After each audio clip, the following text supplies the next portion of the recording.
Hello, hello, hello, everybody. It is your girl, Minister Dr. Laticia Nicole Beatty, and we have another amazing, oh my God, I was about to say show, honey. I feel like we are in a building, and this virtual business summit is actually with all about 100 and 200 people right here in front of me. Last night was amazing, and today is going to be even more amazing because we have some more amazing speakers. Well, let me start.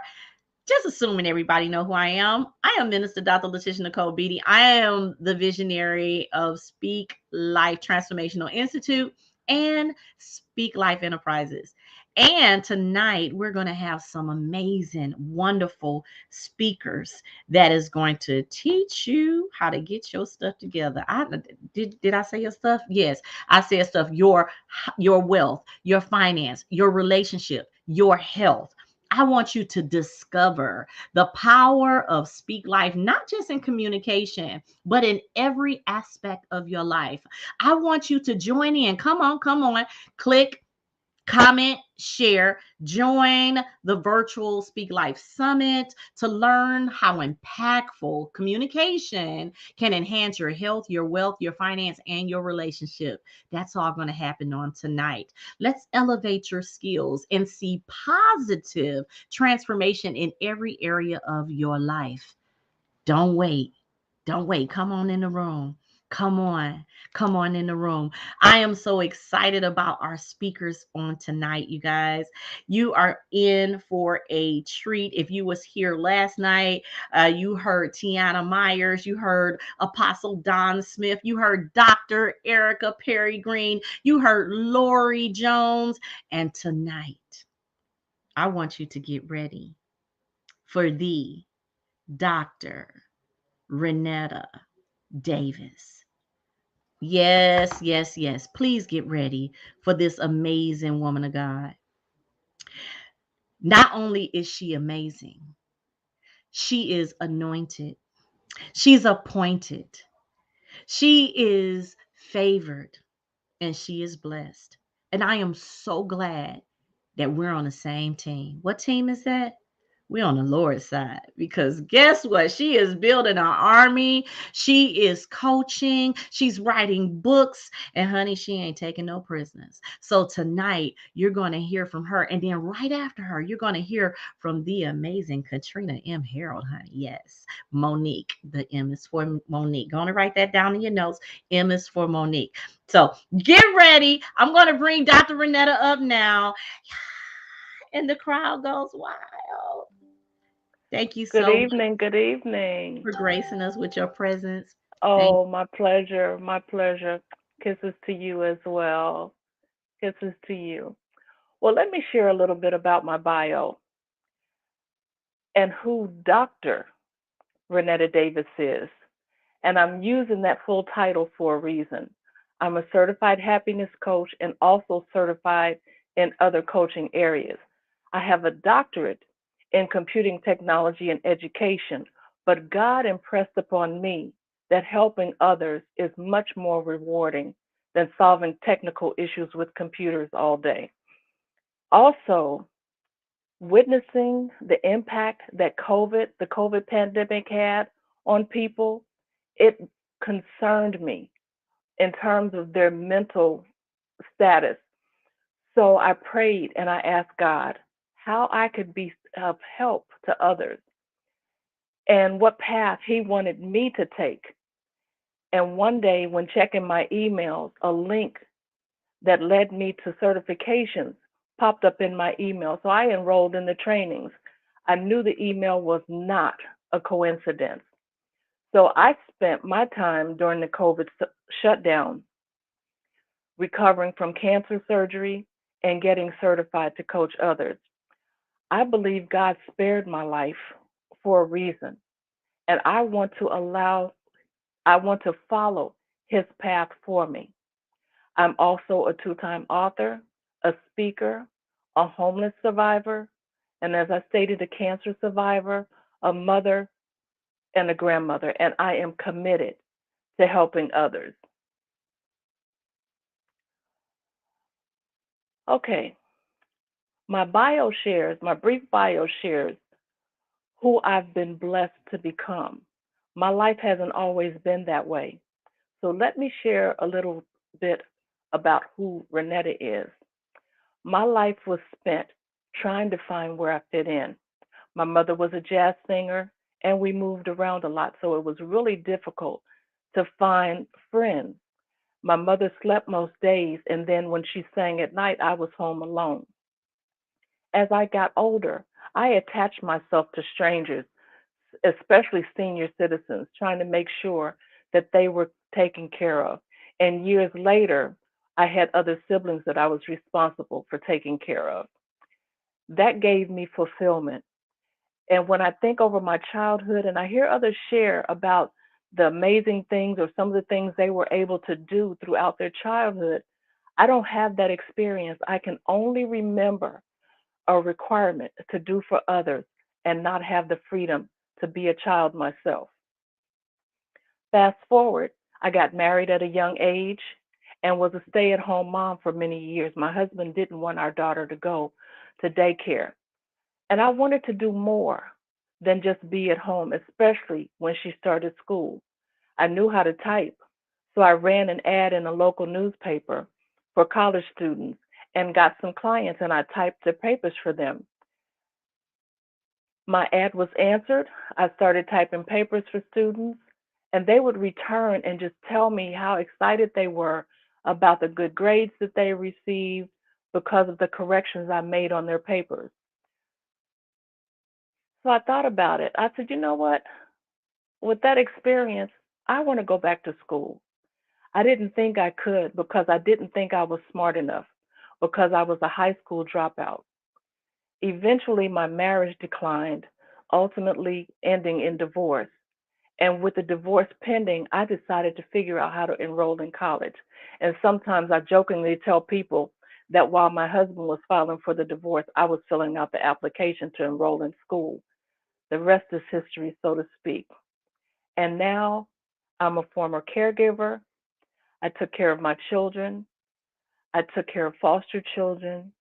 And now I coach people on how to remove limiting beliefs so that they can find time for self care and that inner happiness, and also fulfill the goals that they've set for themselves.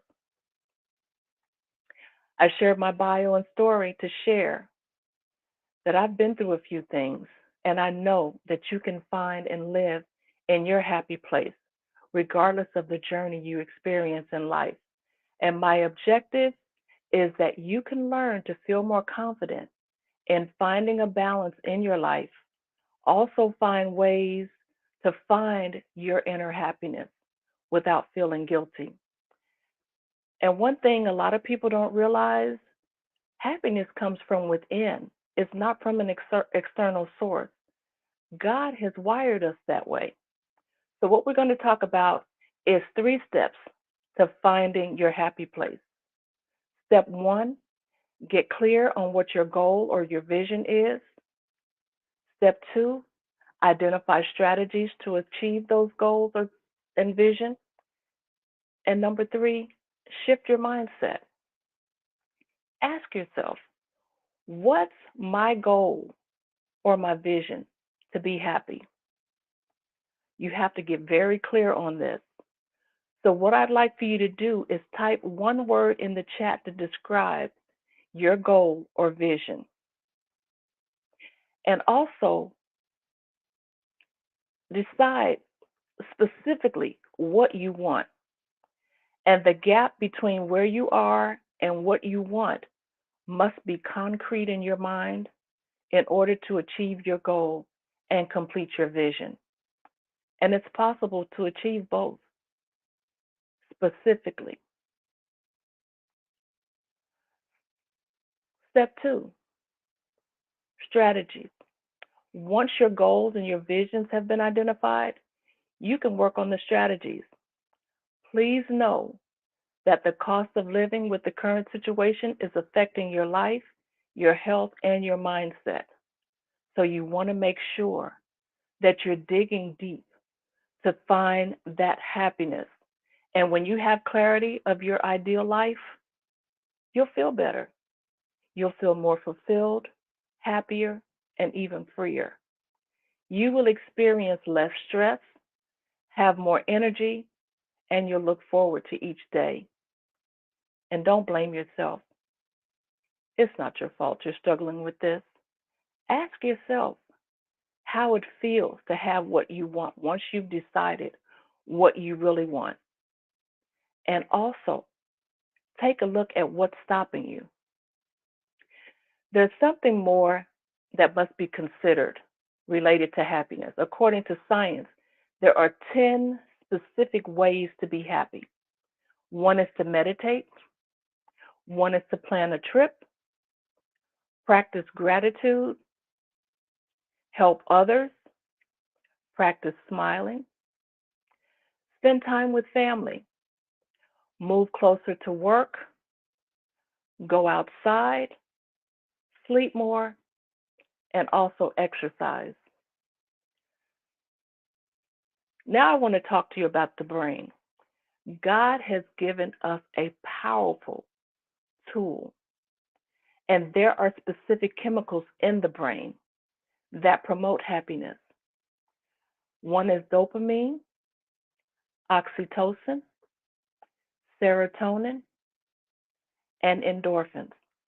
Each of these chemicals have a certain job to do, and we'll cover them one by one. What their role is, how deficiencies affect you, and how to increase that chemical. If you can relate to any of these, type in the chat what jumps out of you. And now we'll start with dopamine. Dopamine enables motivation, learning, and pleasure. It gives you determination to accomplish goals, desires, and needs. Can either of you relate to this? So, what happens if you have a dopamine deficiency? You experience procrastination, low self esteem, no motivation, low energy or fatigue. You have an inability to focus. You have hopelessness, and you experience mood swings. Now, some ways to increase your dopamine level is to meditate, make a to do list, set long term goals, exercise regularly. You can take supplements, vitamin supplements. You can also bring out your creative skills like writing, creating music, and painting, like art. You can do artwork.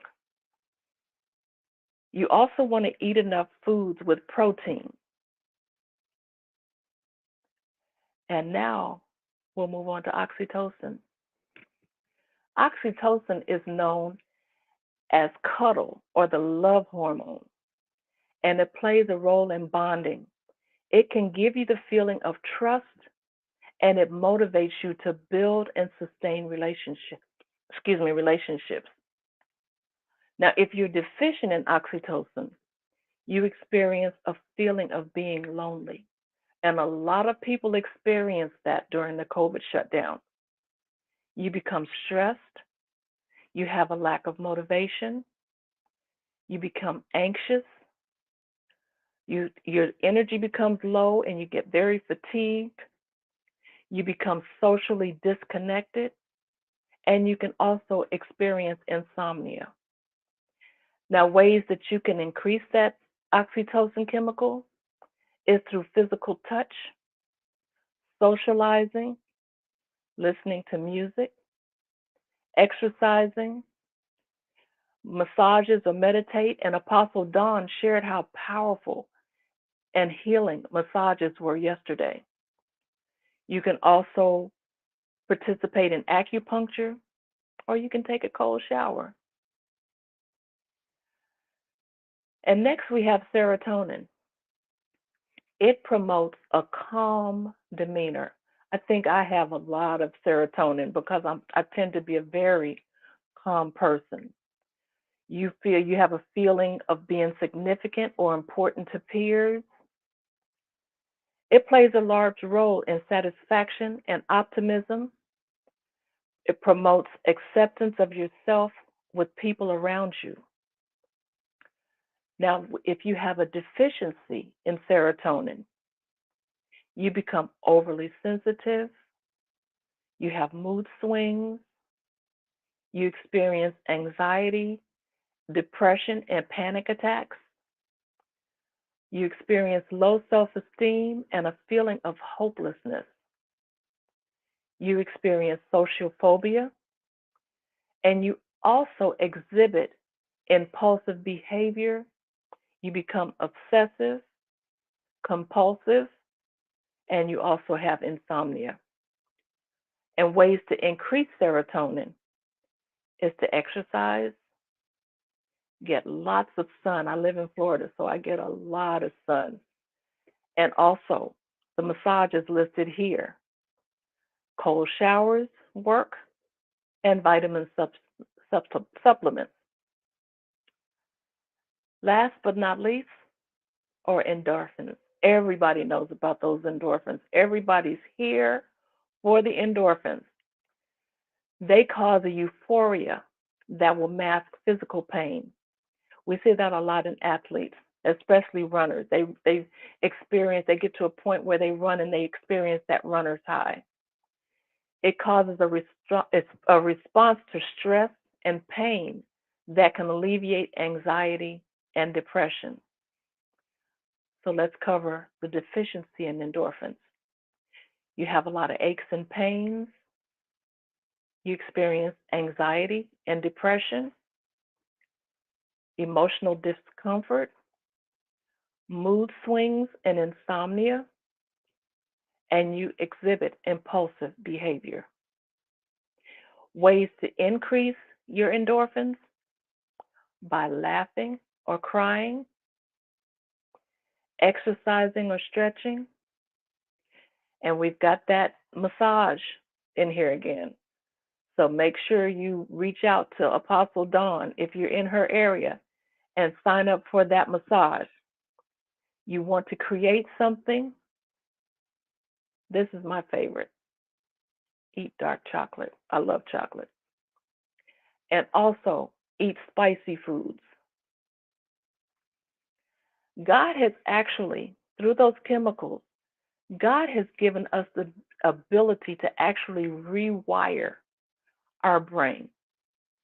So we know that the first step is to get clear on what your goal or your vision is. Establish a vision about what will make you happy. Think about what that looks like. The second step: identify strategies to achieve this happiness.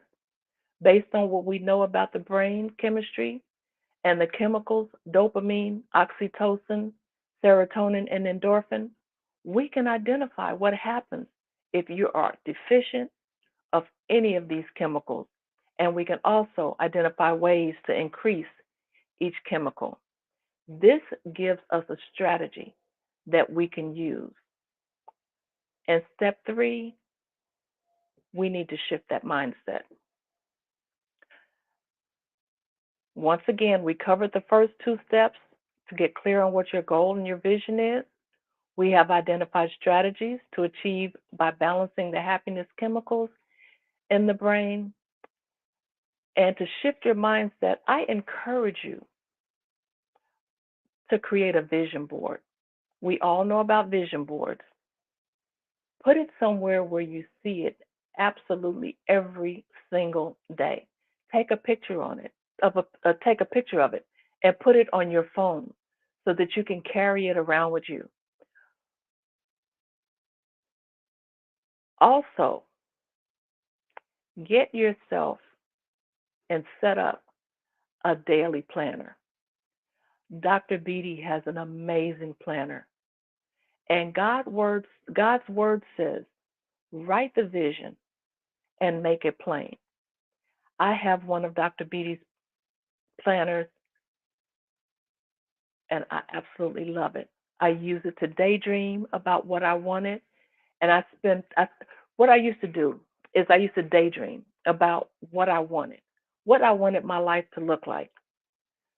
And then I spent a large portion of time overthinking what I really wanted to do. So, what that meant is I got nothing done.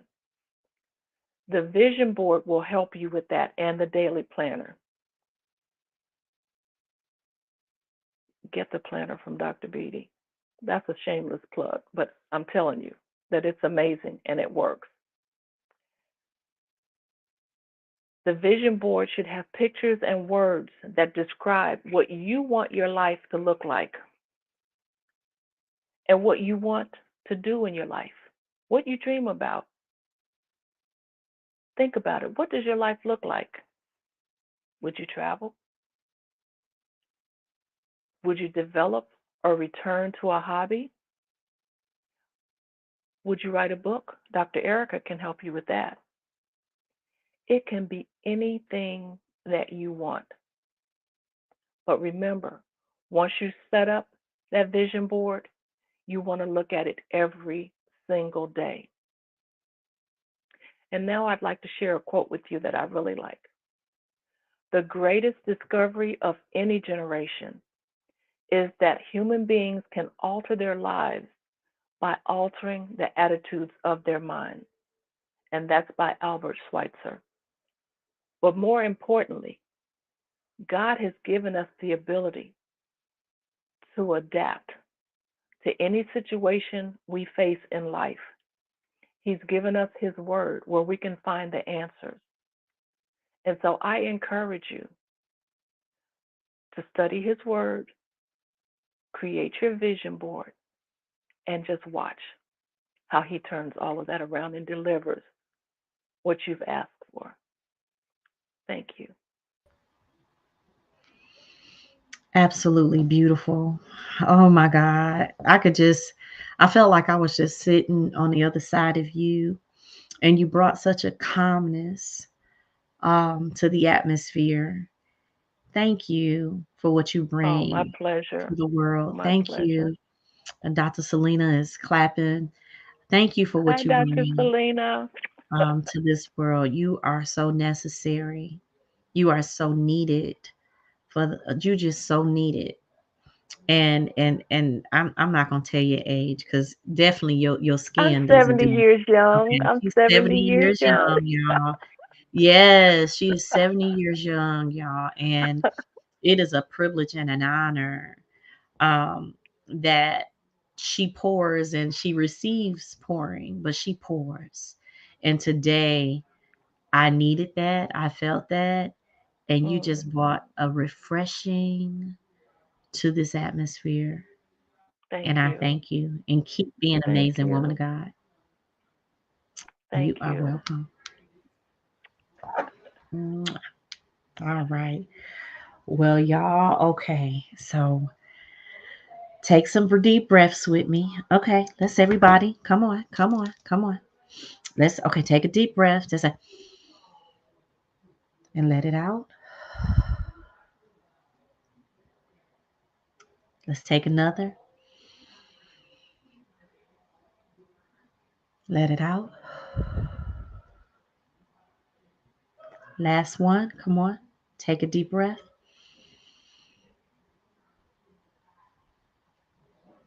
and let it out. I want you to be able to receive everything that's going out into the airway because it's all seeds of life. So, the next speaker, I hope you're ready. Did you take your breaths? Do you feel relaxed? Do you feel relieved? Do you feel distressed? I pray that you do because you can't have any distractions around you so you can get every bit of these nuggets. How you gonna be distracted and you gonna eat these chicken nuggets? No. You can't be distracted. Well, the next speaker is Katrina Monique Harold.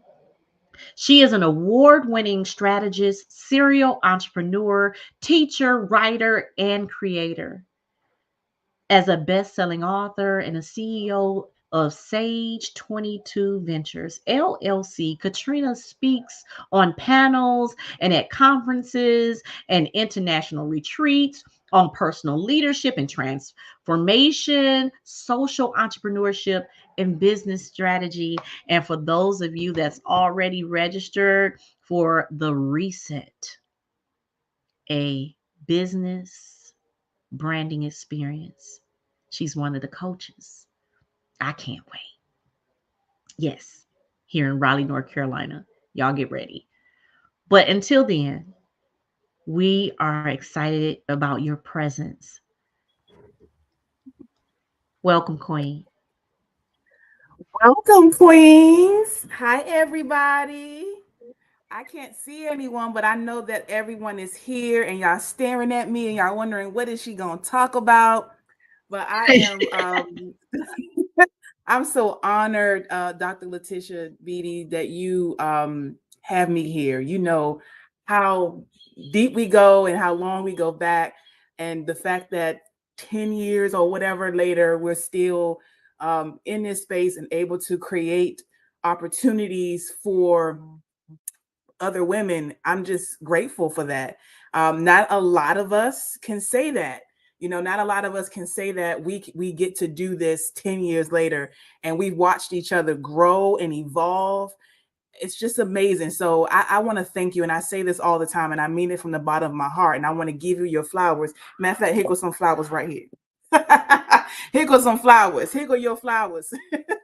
I want to give you your flowers right now and just let you know that I thank you for all these people.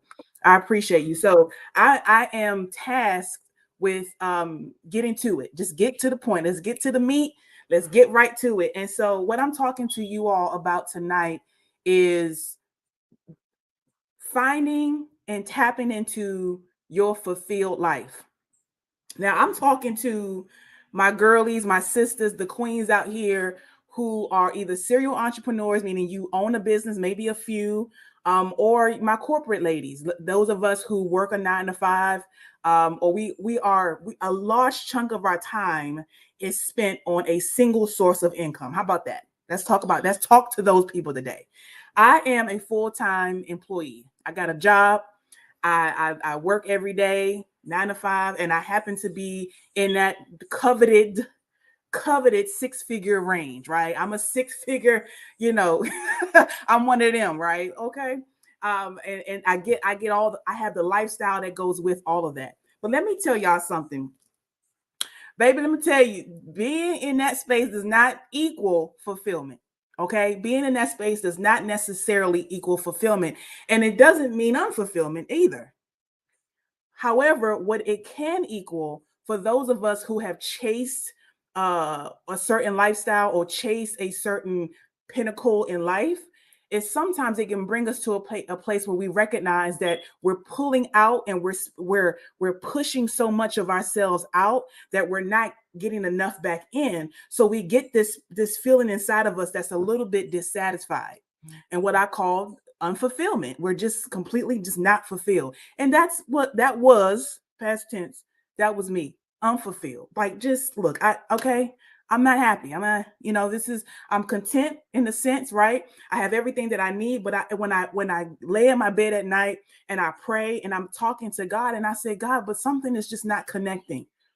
The speaker previous to me, Dr. Renette, I believe, she said it so beautifully, and thank you for setting such a beautiful tone of reminding us how to tap in, how to get back into who we are. So I don't even have to talk about that because that was covered. Now I'm telling you, once you tap back in, what do you do? How do you now live in your life? How do you now show up in your life with a sense of expectancy that you are supposed to, what I call, cash in? Now that you've put all into yourself, you figured out and you're learning that there's so much more to my life than what I'm pouring out. I'm investing and I'm getting some things back, but I'm still not feeling okay. What am I supposed to do with that? And what I have been hearing and meditating on and have been practicing in my own life is recognizing that I need to cash in content. Yes, content, but not fulfilled. That's right. I need to cash in on the investments that I've made into creating this life that I have that I'm not fulfilled in. Cash in. And so I'm talking to what I call, like I said, the corporatepreneur lady, the lady who spends a majority of her time, okay, working or building in something that creates a single stream of income that is dominant in her life. Okay, so I'm using that to cover the people that work a 9 to 5 and those who are entrepreneurs who work in their own businesses. Okay, period. You have a single stream of income that is the dominant source of income, and you're not fulfilled. That's what I'm talking to. So that one term is what I mean when I say corporatepreneur. And so what I'm here to talk to you about this evening, and the topic of my talk today was about how do you attract paying clients. And I'm talking to not anybody, but who am I talking to, y'all? The corporatepreneur. So I'm talking to that woman who is saying, you know what? I not only want to be fulfilled, but part of that fulfillment is knowing that I have more opportunity. I can cash in on so many different gifts and skills that I have, that there's not just one thing that I can do that brings in the 6 figures or the 7 figures, but I can have multiple 6 figures or multiple 7 figures doing so many other things because I'm multi-talented. I have so many gifts. How do I cash in on all of that? By way of what do I create? And how do I bring in more clients? How do I bring in more clients? So I'm going to answer that by telling you my own story. Like I told you, I have a 9 to 5. I am a corporate executive. I have a team of 15 people that I oversee, and I manage a large budget, pretty large budget. And like I said, got all the accolade, all the glitz and glamour that come with that position. What I have been doing over the past year in 2023 is investing in myself and figuring out how do I cash in on the other things that I know I can do to bring in more money, and doing so in a way that doesn't exhaust me, that doesn't create another job, another treadmill, another hamster wheel, but is allowing me to be more and more fulfilled. How do I do that? Put a pin on that one. Now, my question to you is, what does fulfillment look like for you? Because I said for me, I had to ask the question of how do I create more fulfillment, but also create more income? So I had to first decide, what does fulfillment look like for me? Before I go out there and I start, let me start another side hustle. Let me do this. Before I do all of that, first of all, what does fulfillment look like to you? Because let me tell you something, as a personal leadership strategist, every single person that is listening to me right now has their own unique leadership style. You cannot read your style in the book. You cannot go to the personal leadership section in Barnes and Noble and find a book that will define your leadership style, because it doesn't exist. It only exists inside of you. You are your own leader. So you have to define for yourself what fulfillment, looks like for you. Get very clear on that. You have to be clear on what fulfillment looks like for you. So that was step one for me. And once I got clear on what fulfillment looked like for me, I recognized that there's a lot of things that I do every day that does make me feel fulfilled. So I want to keep doing those things. And then I decided that I wanted to create a business that I can push all of the things that make me feel really happy, that I love to do, in something that it won't drain me. But guess what? It makes a lot of money. It can make some money, okay? Because at the end of the day, y'all, it's okay. If we're building something that we want to build for the kingdom, if we want to build something for the marketplace, if we want to build something that other people can benefit from, we have to be okay and comfortable with receiving money, not chasing. Because we don't do that. We don't chase. We receive, we attract. But as feminine women, as women, as receptors of God's grace, we have to be willing to put ourselves out there in a way to attract what we want. And so, fulfillment.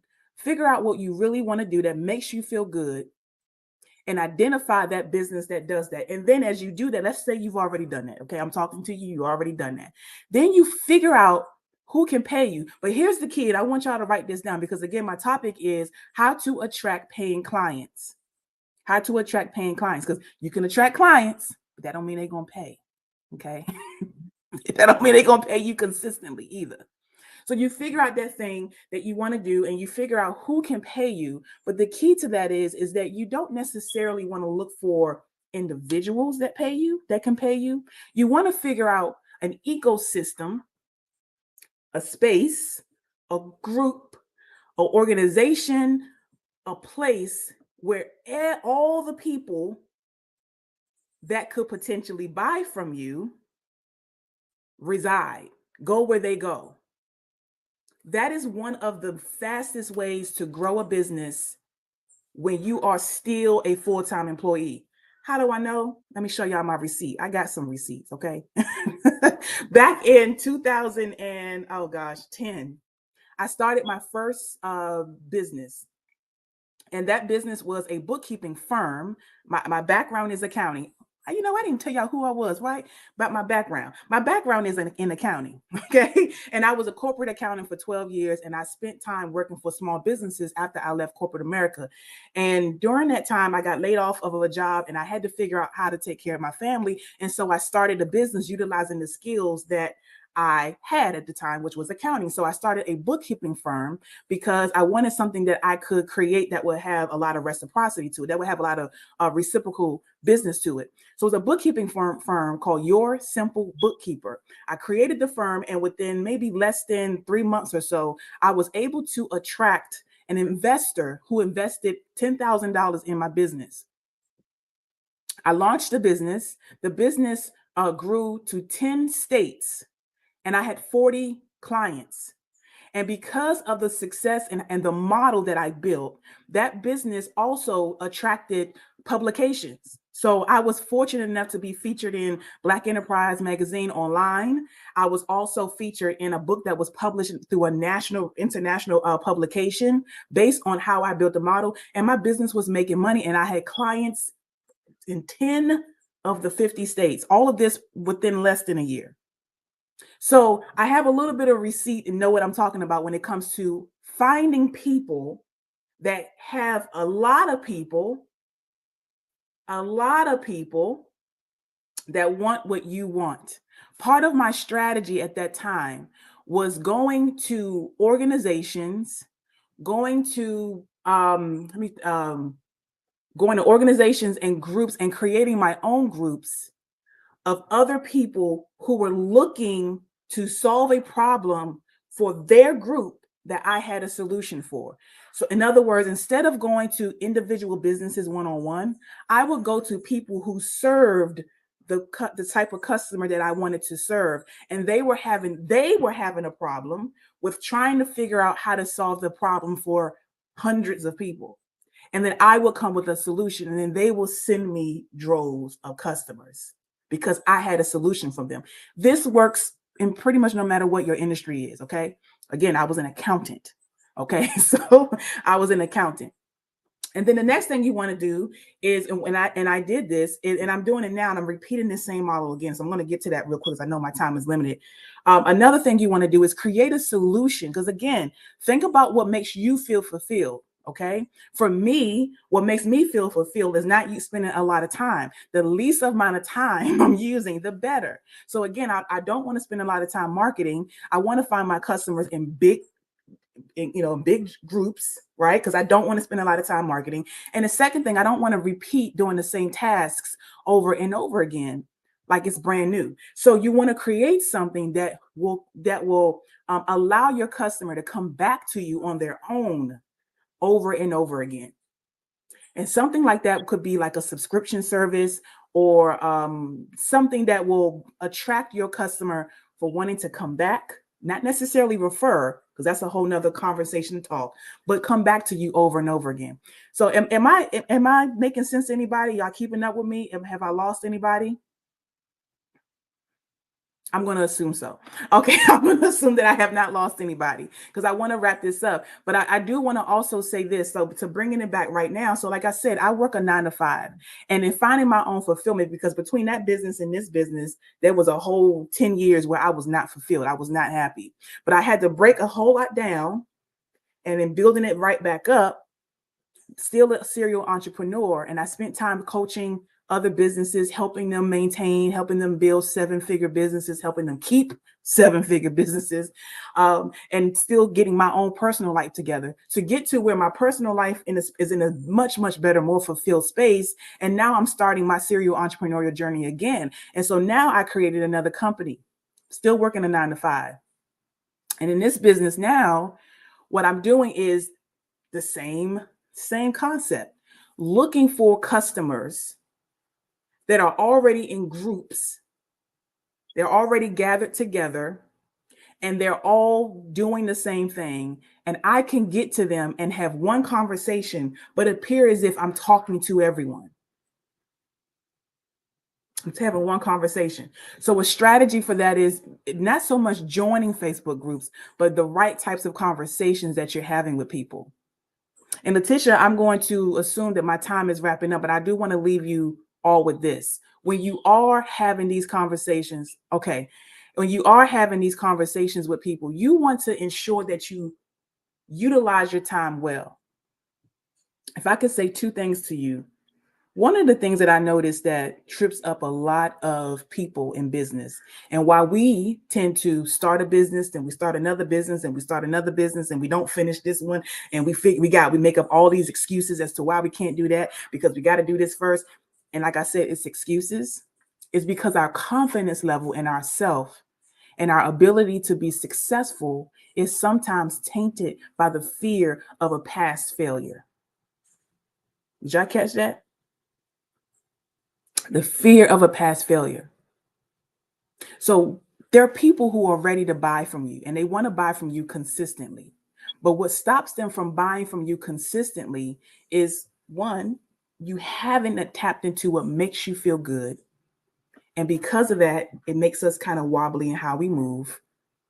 So we don't have a consistent path of how we do things. And secondly, we allow the fear of a past failure to lower our confidence. I promise you, there are people out there that are ready to buy from you. Let me tell you, I will tell y'all the new business that I started. I started a commercial cleaning business, the same model and steps that I just told you before. I started this business 3 weeks ago. In less than 3 weeks, I have one client and I have in my pipeline, 5 scheduled walkthroughs and 3 employees. I'm not bragging, but what I'm sharing that with you is the only reason why this is able to be true in a matter of weeks is because I figured out what makes me happy. I created a business that allows me to drive all of that energy only into that. And then also figured out who needs what I have and don't complicate things. And have the conversation with people that need what I have to offer with as much confidence as possible. I know this sounds so simple. I don't know if y'all was talking about make sure you have 10 Facebook postings a week and all of that stuff. No, all of that is tactical. At the end of the day, it's who you are and how you show up to the people that want to buy what you have. And if you're not having conversations with these people, if you're not showing up confident in what you have to offer, they won't buy. Or if they do buy, they won't buy again. Because people buy oftentimes who you are and not what you sell. They buy your confidence. They buy the fact that you believe in what you have to offer. So when you tap into your personal fulfillment, when you find a thing that brings joy to you, when you move out of the way things that don't bring joy to you, you'll tap into that inner sense of fulfillment and that confidence. And you wake up every day and you clock in that 9 to 5 job. And when you clock out that 9 to 5 job, you get working on that business because that thing feels good to you. And I assure you, then you plug into someone that can support you in attracting clients. Then you're excited to bring postcards about your business when you go hang out with your friends, even if it's for wine after work, because you can't wait to talk about it because it feels good to you. The best sales strategy is personal fulfillment. The best sales strategy you have. I didn't know this 10 years ago. That business I told you about, that's bookkeeping business, imploded on itself. Not exploded, it imploded because it was successful so quick. I didn't know that, I didn't understand my gift. And it was so successful so fast, I didn't know what to do with it. I didn't know how to manage 10 clients, 40 clients in 10 states. I didn't know how to properly also manage how to hire people and onboard them. I didn't know how to do any of that. I thought I did, but I really didn't understand that because there was also a part of me that was doing all of that because I was trying to fill a void of trying to be somebody, improve who I am, improve my worth. But once I got in relationship with God, who in turn supported me in building relationship with myself, and I figured out my own personal fulfillment, now I understand how to do this thing. Now I understand the sales tactics and the strategies of getting clients. That's all. That's just stuff to do. At the end of the day, you can start a business today, sis. You can start a business today. Dr. Beatty can get you set up on a business. But if you don't have the confidence in yourself, along with the strategies, nothing will happen. So I hope I answered the question. If I did, and if I may, there's always opportunities that I like to offer people to connect with me because one of the things I love to do is share and teach. I put that in my bio because I am a teacher. As I learn, I share. As I learn, I share. And I would love for anyone on this call who really wants to understand this corporatepreneur path of how to manage a 9 to 5 while also building a business that is attracting clients in a way that does not drain you, that does not make you unhappy, that is fulfilling for you and is making money from an experienced serial entrepreneur and a person who has spent years and nearly over a decade in her own spiritual and personal development. I would love to work with you all. Thank you, Dr. B. Woo! She had Honey, to come to the stage. honey, if I didn't have all these businesses, if I didn't have Carlisle and Carborough and 25 employees and Speak Life Enterprises and Transformational Institute now, honey, I was to be signing up with you right now. If I had a job, if I still was doing a 6-figure job, right? Which that's where I was, right? And I heard this tonight, I'd be like, what do I sign up? What do I sign up? Because it is, listen, when we become authentically us and we are very secure, and I'm doing a confidence class right now, and it's been amazing, right? And when you become confident in your voice and you like your voice and you know who and whose you are, and that's what I love about all of us, that we are connected because we got the same daddy and his name is Jesus. Okay, so I'm excited about that. So when you know who and whose you are, it's like my daddy said I had the power to get wealth. And what? Okay. My daddy said that I am more than a conqueror through Christ Jesus. And what? And yes, I can do all things. So I'm gonna start that business. And what? While I'm working, I can do all things through Christ Jesus. Come on. Who strengthens me? And people like, you doing too much. You doing too much. You got that 9 to 5 and you just doing too much.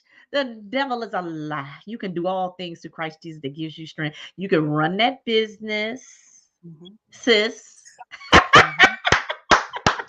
and you can work. I think the job is the what's the word I'm looking for? It's the investor. I believe the job is also the investor, right? All right. Okay. So I stop. I digress. Thank you for your expertise. Thank you for just everything that you pour into WEU. We have another amazing year this year. We're going to be 1 years old, January 28th. And I can't wait to launch into the deep. our new, I'm not going to tell y'all everything. I can't tell you because if I keep talking, I'm tell you, I can't wait. Okay. Because 2023 was amazing, but I just truly believe that 2024 is going to be the year of more of what we prayed for. Good God, I'm about to run. Boy, I'm about to run, run around. Yeah. 2024 is about to be more of what we prayed for. Oh my, y'all didn't know I had bars. Oh, you didn't know I had bars. That's good. Okay.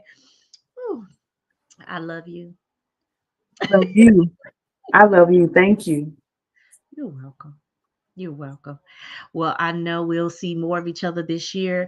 And I'm telling you, if you are working a 9 to 5 and you don't feel fulfilled in what you're doing, go ahead and contact Katrina and tell her that Laticia Nicole sent you. Okay. Peace and blessings. Bye, sis. Wow. Oh my God. I'm telling you, this is still so good. It just every day is sweeter, sweeter than the day before. It just feels sweeter. I mean, just learning how to love you more. It just feels sweeter and sweeter and better and better. I mean, it's really good. I see you, Dr. Selena. I know I'm ready to run. This is just so good.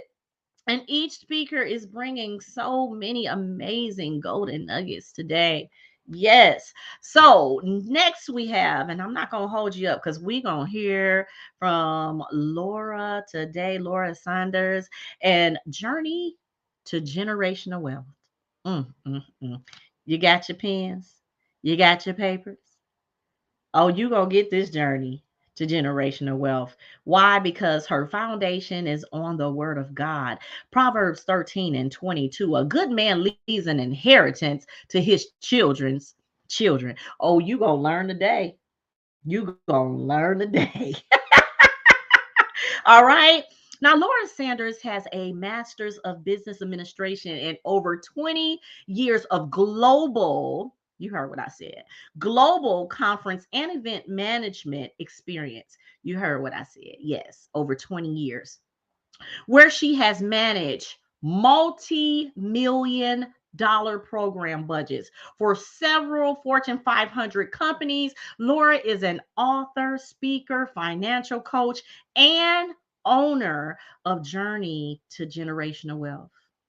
She has taken the budgeting skills and attention for risk mitigation she used to excel in her corporate world and now uses them to assist people in managing their finances. Oh, without further ado, come on up here. Hi, and yes, ma'am. Yes, global. Come on off mute so I can hear that Okay, voice. sorry about that. Global.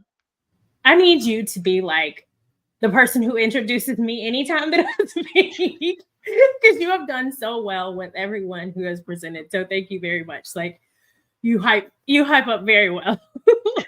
Well, thank you. I listen, I've like she said, I've seen us grow, right? And I get excited and I want people to feel the excitement the way I feel it. And I'm so proud of you. And I'm just excited about everything that you are doing. And so I'm gonna sit here and I'm gonna take notes. Peace and blessings. All right. Take notes. I love it. Well, while I was growing up, I was blessed to receive some financial guidance from the elders in my family. Mother, who we affectionately called her, was my great great grandmother, who was one generation removed from slavery. And she instilled in my father that every person should be able to bury themselves when they pass away. My maternal grandmother said that you should work to leave a financial legacy. And my parents instilled in me that each generation should surpass the last. I was also told that I needed to start investing in my 401k in my 20s. Even though I was provided with a lot of financial guidance, I still participated in financial foolery. Some of it was not allocating my finances appropriately when I was in my 20s and early 30s, which caused me to have to play catch up. getting married without confirming that we were on the same page with our finances, which caused us to accrue a substantial amount of debt with no plan to pay it off, as well as marrying with no financial protection, which resulted in me being burdened with marital debt. When we subsequently divorced, when I went into the marriage and had no debt, I came out of the marriage and had a substantial amount of marital debt, as well as several other financial foolish mistakes that I made. So as my life and my career and my salary progressed, I began to gain wisdom and remember the financial guidance that I received when I was growing up. And finally, I got my money mindset together, and followed by getting my actual finances together. And I created a strategy to pay off my debt, which was over $65,000 in credit card debt. I was able to pay it off in a matter of about 5 years while I was building a solid emergency fund and investing all at the same time for my future. I am a single mother by choice. And so I am solely responsible for my children. And while undergoing the IVF process to conceive my children, I made the decision that I needed to start preparing for my children's financial future to make sure that they had a sound financial future. I also took the steps to make sure that I had all of my resources in order. So I started working on an estate plan. I made sure that I had life insurance and so on and so forth. My daughter is currently 2 years old, and I have set her up to ensure that she will become a millionaire. I have no question about it. She will absolutely become a millionaire. I've already started the plan for her, and that's whether I'm alive or whether I pass away. So it's not a situation wherein she'll only become a millionaire if I pass away and then she gets the life insurance. I've already set everything in motion to guarantee that she's going to be a millionaire. She's just going to get extra money when I pass away. So again, I was the queen of financial foolery. But through making changes with my money mindset, as well as deciding that I wanted to be financially secure, I was tired of being stressed over my finances. I was tired of pulling out my hair, wondering how this was going to get paid, wondering how that was going to get paid, looking at my credit card statement, looking at my credit score and wondering why it wasn't increasing. Well, I knew why it wasn't increasing. So again, the queen of financial foolery, but I got my act together. In 2022, God told me to write a financial journal. And at the time, I started immediately questioning God. And I was like, okay, God, like, I hear you, but for sure, somebody else is better for doing this. And he was like, no, I have assigned this to you and you can do it. You are equipped to do so. So I just started taking notes and started writing out the things that I was doing, started, mapping out the things that I had already done for myself. And in 2023, I actually published that financial journal, which is, oh, lovely. Can't see it. But anyway, The Struggle is Over financial journal. And then in 2023, so last year, Journey to Generational Wealth, God told me to start a platform and to title it Journey to Generational Wealth. And so I did. And initially, when I started my platform, I just honestly thought that it was going to be me sharing kind of my financial journey, me sharing financial literacy tips, because I know that people from the African-American community, like, finances are not something that are often talked about. And financial literacy is definitely something that's not very often talked about. So I honestly thought that that was all it was going to be. Well, God said something else. He told me that I needed to start coaching people and teaching them the financial tools and information that I have so that they can become financially secure and embark on their own journeys to generational wealth. So that is my story. Speak life into your finances. I love that is the name of this platform, Speak Life, because quite often we forget to do just that when it comes to our finances. How often have you heard someone say, I'm broke, or I'll never get out of debt? What about, I'm just hanging out with my little broke best friend, or this money is seriously burning a hole in my pocket? okay, so don't shoot the messenger and I'm not coming for you, but how many times have you actually said any of those? Or maybe something similar to one of those. Remember, your words have power. Proverbs 23:7 says, as a man thinks, so is he. So if you're speaking those things, then you have to think them before they come out of your mouth. And so that means you're actually thinking those things. And you're speaking into your life the very thing that you don't want to have happen. You don't want to be broke. You don't want to always be in debt. You don't want your children to be broke. Your little broke best friend is your child. You're speaking into their life that they'll forever be broke. But those aren't the things that you actually want in life. So if you have to say something about it, then instead perhaps say, I'm waiting for my money to come in, or I'm in the process of paying off my debt. And unfortunately, I honestly don't have one to replace for the broke best friend, because I personally don't believe there's a reason why your child should be broke. Quite often, I'm sure that people are saying that because their children don't have a job or they don't have income, which I can understand. While that's the case for some people, the majority of us, if not all of us, are entrepreneurs. And as entrepreneurs, you're a business owner. You can employ your children. That is one solid way that you can impact the next generation's finances, is by employing them. It benefits you, it benefits them. So if your children are not, if you're not already not employing your children, then figure out how you can. And it doesn't matter the age of your child, so long as the job that you are giving them is something that they can legitimately do, then their age doesn't matter. Meaning, if you have a brand new newborn right out the hospital and you put them on an image with your product, they can model at any age. The age doesn't matter. So long as it's something that they can actually do based on their age, then it is legal and it is legitimate. Look it up. It's a way for you to start pouring into your children's finances. Okay. Now for my points. Point 1, what is your financial vision for your life? Have you written it down? A financial vision is also called a money mantra. I have a money mantra that it is right in front of me. It's right in front of my desk, and I read it every day. I'll read you my money mantra, which is my financial vision statement. I am a money magnet.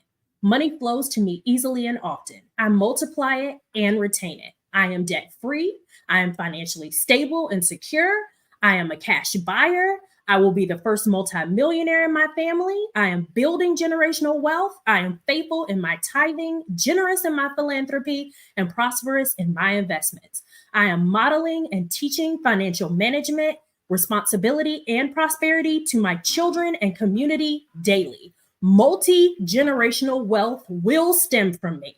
My descendants will forever be financially stable, secure, and wealthy. Write out your financial vision statement for your life. Post it somewhere you can see it every single day. Read it every single day. You are speaking life into the things that you want. You're speaking life into your finances. If you don't know where you're going, if you're like, you just have a thought in your head, oh, I want to do this, I want to do that, I want to do the other, writing it down. Dr. Renita Davis said, write out your goals, write it out. Habakkuk 2:2 says, write the vision and make it plain so that he who reads it can move forward or can walk in it or whatever. Write it out. There's no reason for you not to write it out.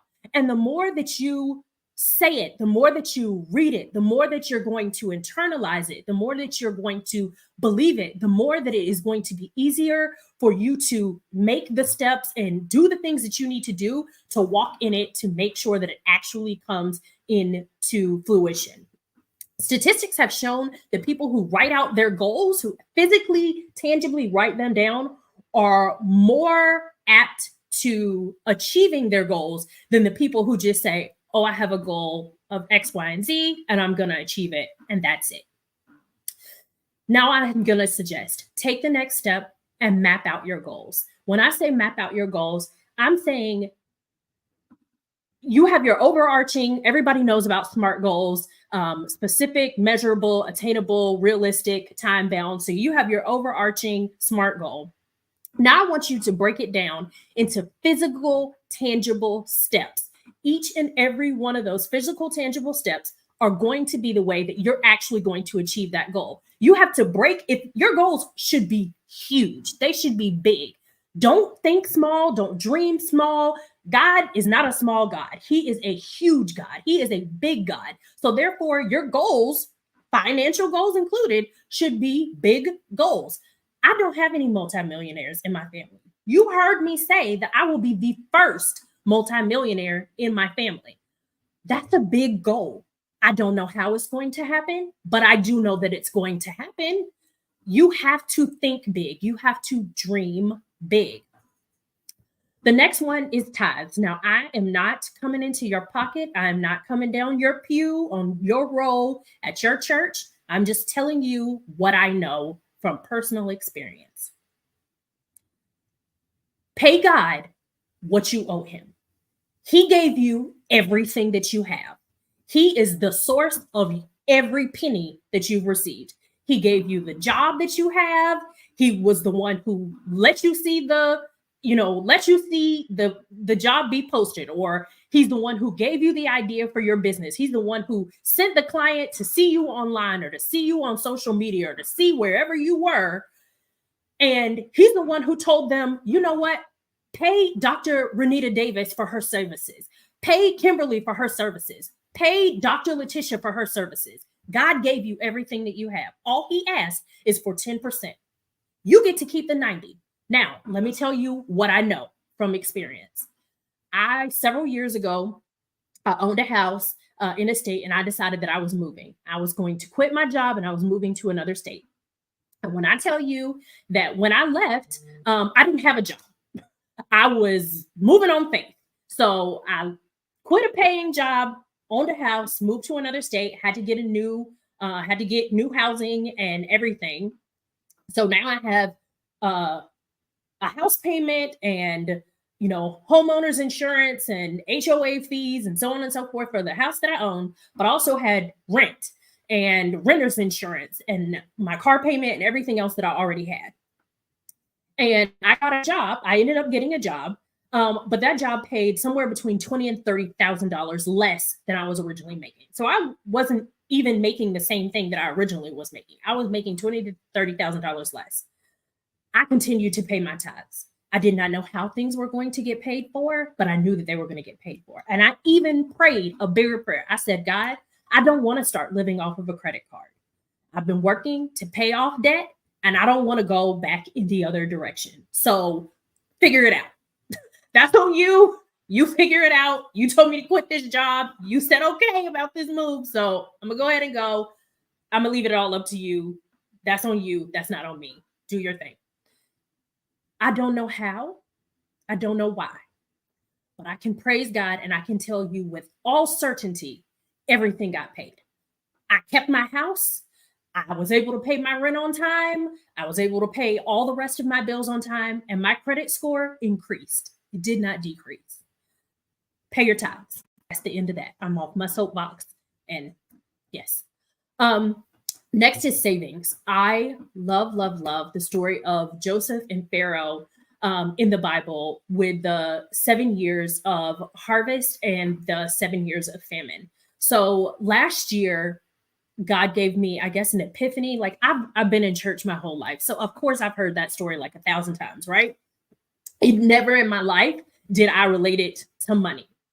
My question for you is right now, while you are working your 9 to 5 and you're building your business and you're getting income from your 9 to 5 and you're getting income from your business, are you, now that you're in your harvest season, saving up for your season of famine? It may come, it may not come, but God has given you a harvest. He's given you a harvest, and he's told you, it's in the word, to save up, store in your 7 years, store in your harvest for your time of famine. Again, things that I know. When I had my daughter, I was working a contract job. I had previously been laid off from one of those Fortune 500 companies due to COVID and everything. When the world shut down, people stopped traveling. I was a global planner. People stopped moving around the world. So I had to figure something else out. So I started working a contract job. Then, like I said, I intentionally got pregnant, and it was time for me to have my child. I worked a contract job, and they did not have paid maternity leave. I was a contractor, so I wasn't a real employee. And so I chose to take 4 months of maternity leave off. And I was able to do that because in my time of harvest, I saved up for my time of famine. For 4 months, I did not receive a paycheck. I didn't get unemployment. I didn't get any medical benefits. I got nothing. But because during my time of harvest, I saved up, then I was able to survive during my time of famine. That's the only one occurrence in which that has happened in my life. It's also happened at another time, and I was able to survive over 8 months because during my time of harvest, I saved up so that I could survive during my time of famine. Save your money. Now, emergency funds and sinking funds. If you have never heard of the term sinking fund, a sinking fund is a specialized savings account where you're saving it for a specific reason. So that specific reason would be, I have a house repair sinking fund. I have a car repair sinking fund.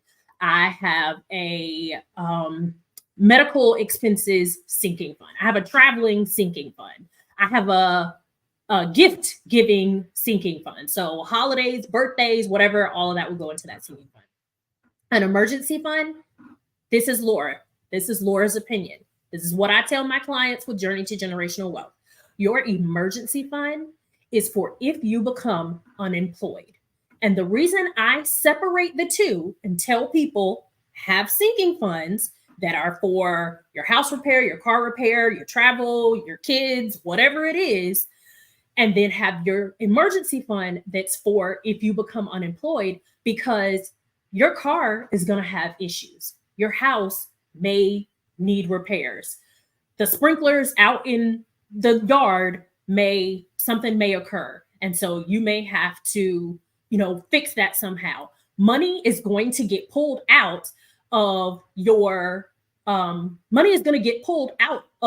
those accounts. And if you're counting all of that in your emergency fund, then okay, so you've worked hard and you've gotten a month's worth of expenses. You've gotten 3 months worth of expenses. You've gotten 6 months worth of expenses. But then you need a new roof. Then your transmission goes out. Then the AC goes out. Then your child breaks their leg and you haven't gotten over your deductible yet. So you have extra money you have to pay to that. Guess what? $5,000, $10,000, $1,000, $500. All of that money has been pulled from that one account that you were using for everything. And now you're unemployed. And now what? So that's why I say separate that. Your emergency fund is for if you lose your source of income. So that's your job, or if your business starts to run slow. And then your sinking funds are for everything else. Separate them out so that you know that you're pulling money for those specific things, and then you'll be good to go there. Next point is investing. Start young if you can. If you're still young, we're all still young. But in this particular frame, when I'm saying young, is if you're in your 20s, if you have children in their 20s, if you have grandchildren in their 20s, and their early career, go ahead and tell them to start investing. When you're young, you generally have no other financial obligations. You don't own a house. You're not married. If you are married, you likely may or may not have children yet, but you're still at the beginning of your financial journey. And so you have the most resources to invest. That would be the time when I would say 100%, whatever your employer, if you're in a 9-to-5 job, again, I know a lot of people here are entrepreneurs. Make sure that you are in one of the entrepreneurial or small business retirement savings accounts. There's no reason why you should be not investing for your retirement as an entrepreneur just because you're an entrepreneur and not because you're still with a major corporation that has a 401k or some sort of retirement plan. But make sure that, so tell your children, tell your grandchildren, even yourself, if you're still working for a 9 to 5, make sure that you are meeting the employer match. That is a part of your compensation package. If you are not 100% meeting the employer match, you're leaving part of your compensation on the table. That is money that, the same way they say your salary is going to be X, Y, and Z. Well, they've also tacked on to that the amount of money that they pay for your insurance, as well as whatever that employer matches. They're considering all of that to be your compensation and part of your compensation package. So again, if you're leaving it on the table, then that's on you. Sorry. Okay, let me speed up and move forward. So my next point is for your children, starting your children on a good financial footing. The easiest way, and one of the, you don't even have to provide money for this, is financial literacy. Talk to your children about money. Talk to your children about your budget. Walk them through the budget. Spend time with them. Talk to them about your bills that you pay and how you pay the bills and so on and so forth. Definitely talk to them about taxes. The tax season is right now, it's coming up. So make sure that you walk through them with your taxes so that they see how that process works and so that they know it. I cannot tell you how many clients I've had come in that are in their 20s now, and they know that you have to pay bills, but they don't know how to budget. They don't know anything about taxes, and they definitely don't know that it's a legal requirement. So make sure that you are pouring financially into your children. I had several other points, but I think that I'm out of time. So I want to be cognizant of the fact that there are multiple other speakers. So I'm going to see if Dr. Laticia is going to pop back up. Hey, I'm right here, honey. And yes, walk them through the budget so they can stop asking for so much money. And then when you teach them how to pay them tithes, when you give them money and then make them pay some tithes with that money, honey, you are dropping so many nuggets. And I'm gonna just embarrass you just a little bit. I'm gonna just embarrass you a little bit because you coming to North Carolina in August because you got to do this in person. You got to speak like finance. Okay. Okay. Yes, ma'am. Yes, ma'am. Yeah. We bringing you back to North Carolina, and I know all your line sisters will be happy. Oh yeah, they will be super. Okay. But I'm so proud of you. You have done such an amazing job. And I actually went into your store. I need you to tell them how to contact you, because I went into your amazing store and I actually bought our Ellis that passed. I bought her mom one of your journals for mom to write to her deceased daughter. And I want to thank you for everything that you're doing with your journals, with your knowledge. And I can't wait to hear more of it. And it's so powerful on this virtual platform. I just can imagine how it's going to be in person, honey. So thank you so much. Can you tell them how to contact you? Yes. So journeytogenerationalwealth.com. And I will put it in the chat again, journeytogenerationalwealth.com. And to what doctor, we're both in the same sorority, so don't ever call her Dr. Laticia. So I'm so sorry. So to what Dr. Laticia said, I have multiple journals. One is a general grief journal, and then I also have one for pregnancy and infant loss as well, and a plethora of other things. So again, journeytogenerationalwealth.com, and I will put that in the chat. But thank you. Thank you. So for those of you that heard the video from Chicago and you've been on the Clubhouse with me, and I've told you guys about this amazing voice that was behind the camera, it's Sora Loris, okay? And she said, praise God, praise God. And then, okay, get somebody that's gonna praise God with you. Then they said, The mogul goes to Laticia Bet. Beatty. She said, Beatty! Boy, It just irked. And they said it more than one time. They kept saying Betty. And I'm like, that is not her name. Oh my goodness. get you somebody on your team that's going to correct your name, okay? Get somebody that love you and that's going to correct your name in an audience of thousands of people. And it's all, she didn't care. She was like, Beatty! So I Yes. love you so much. And I love the nuggets that you've given tonight. And I can't wait to bring you're here in North Carolina so we can actually just take it all up in the room and give God glory for everything that He's poured into you and that you're teaching the world globally. Thank you. Thank you You're so welcome. much. I really appreciate it. I look forward to And it. what's that website again? Journey to Generational Wealth. And I'm All working right. to get it put into the chat. All right. Journey to Generational Wealth. Okay, if you put it into our private chat, .com. I'll put Sorry, it journey to correct. .com. generationalwealth.com.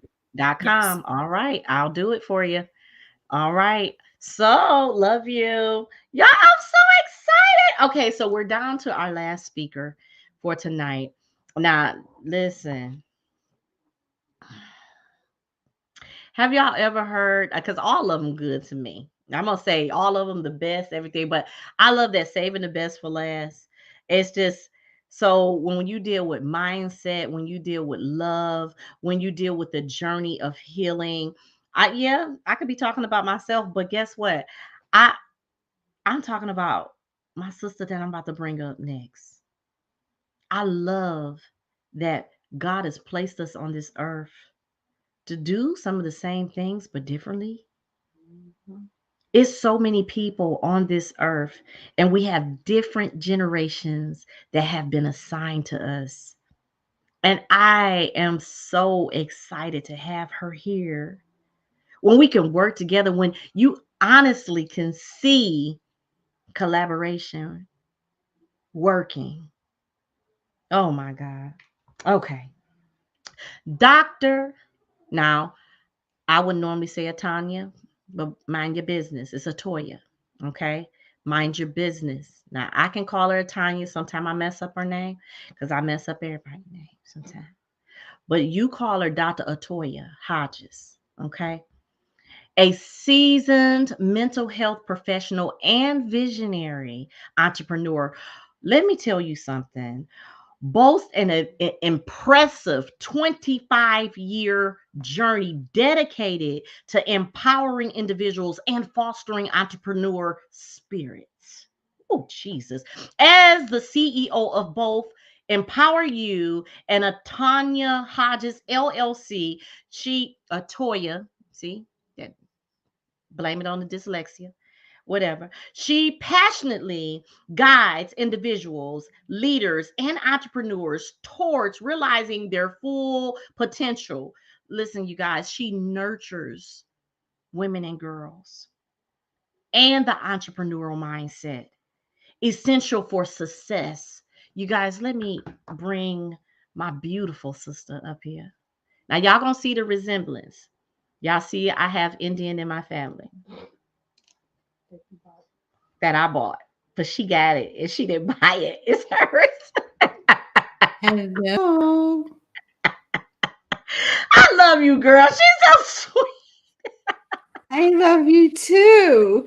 You know, it's funny because when we first started earlier today, you were having technical difficulties. And then as soon as you were starting to talk about me, my headset died. And I just put it on when we started. And I'm like, why is my headset dying? So I was back here. I didn't hear nothing you said about me, but all I know is it was probably amazing because you're amazing. So are you. Because So we I'm going to have to edify go each back other. and listen. Girl, you're gonna laugh because I called you. I told them that I'm the only one that can call you a Tanya, and the rest Oh, of them have to yes. call you a Toya Hodges. Okay, Uh-huh. because I tear up the name. But I told them that I had Indian in my family. Oh, But you got real okay. Indian ego. Yeah, and my And I whole told him, family, I just made him laugh. the But whole entire family. the whole Mhm. entire, I told him yours was yours. Look at that beautiful hair. It's just awesome. It's beautiful. Thank you. But you're beautiful and you have a beautiful Thank heart. And I also told him how, we are in collaboration and not competition, even though we both deal with you. Mhm. mental health and healing from the inside out. And I'm just so elated to have you here on this virtual platform, doing what you do best by being you and helping women heal from the inside out. So, without further ado, come on, Dr. Hodges, give us Thank you. what Thank you you. have. Okay. Well, I'm so excited to be here. And as Dr. Beatty said, I don't believe that there's a thing called competition. I believe that, we're here to work with individuals and help individuals, and there is no competition because as a healer and as a mental health professional, our goal is always to help people be happy. And so there is no competition. So yeah, I'm excited to be here and I'm really excited to discuss love. And so for me to hop into that, I want to tell you a little backstory of how I learned to love. And about 8 years ago, I ended up in prison. Long story. We obviously do not have time to talk about that today. But in that process, I had to walk away from everything I knew, every person I knew, and all that I had built. And when I sat in that prison cell alone, I realized that I had always felt alone. And as I sat there, I realized that I had been addicted to the process of becoming. And that was becoming rich, that was becoming educated, that was becoming anything. I was just always in that addictive process of next and becoming. And as I sat there, I realized I had nothing else to become while I was sitting there. Nothing. And I was face to face with my own empty being because I had spent so much of my time trying to fill it by people pleasing, trying to fill it by building businesses, by doing all these things that I was empty. I was an empty vessel. And as I sat there alone, I began to realize that being alone was the first step to my journey of self discovery.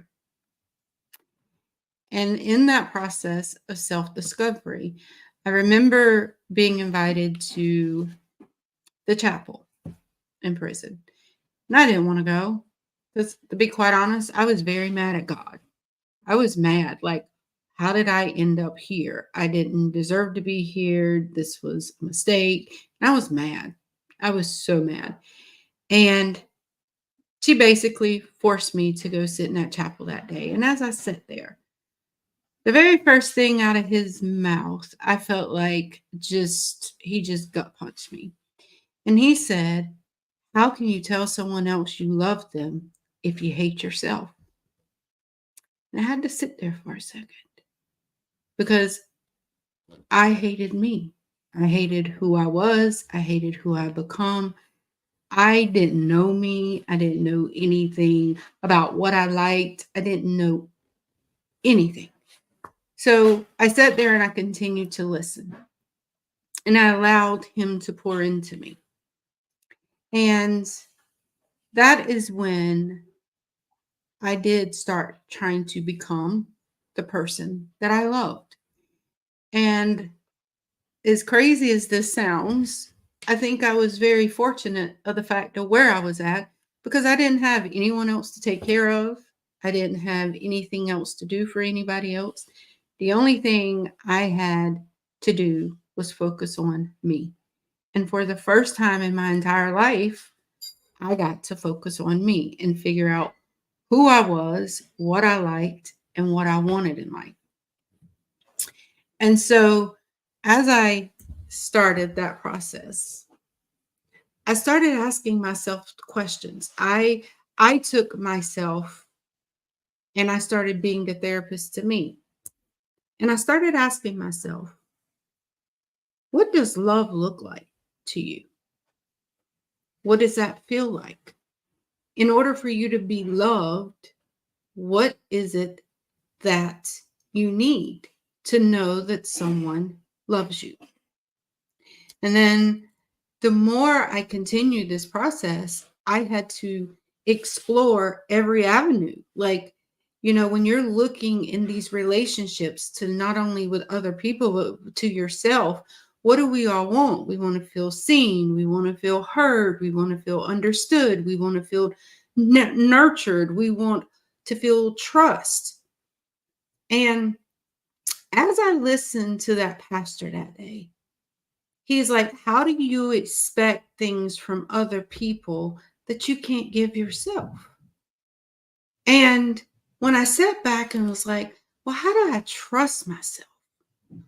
How do I trust myself to make the decisions? Because I felt at that point, every decision I made ended me up in a place that I did not want to be. And I looked at that situation and was like, look at how this impacts all my other relationships. To be quite honest, I didn't trust anyone else that I was ever around. I didn't know how to truly love individuals. I didn't know how to truly listen to other individuals. Even though I was a therapist, I'm very good in the therapist role. But outside of that role, I was terrible with my relationships because I was terrible with the relationship with myself. And as I began to just sit there and just learn to love me and start that journey of self-love, it was the hardest, most powerful thing that I've ever done. And that's when I realized that the path to power that I had been seeking this entire time was all within me. And it was a gift that I was given by God. And when I was sitting there alone, all I had was God and me. That was it. And I just loved everything about it. I just love sitting there and just learning what made me tick, what made my heart happy, because I never had time to look at that. And so now, as I go through life and I'm walking into my purpose and into my passion, these are things that I'm always asking my clients, like, what does it feel like to be loved? What do you need from someone else to know that they love you? What do you need from you to feel loved? Because I quite often say, if what you're saying to yourself, you can't say to another person, or if what you're saying to yourself was being said to your best friend, and you would want to fight somebody because they're saying it, then don't say it to you. You don't deserve that self-abuse. And what I realized is sitting there and all the thousands of people that I've helped, over the years of being a therapist, is we beat ourselves up so often, so often.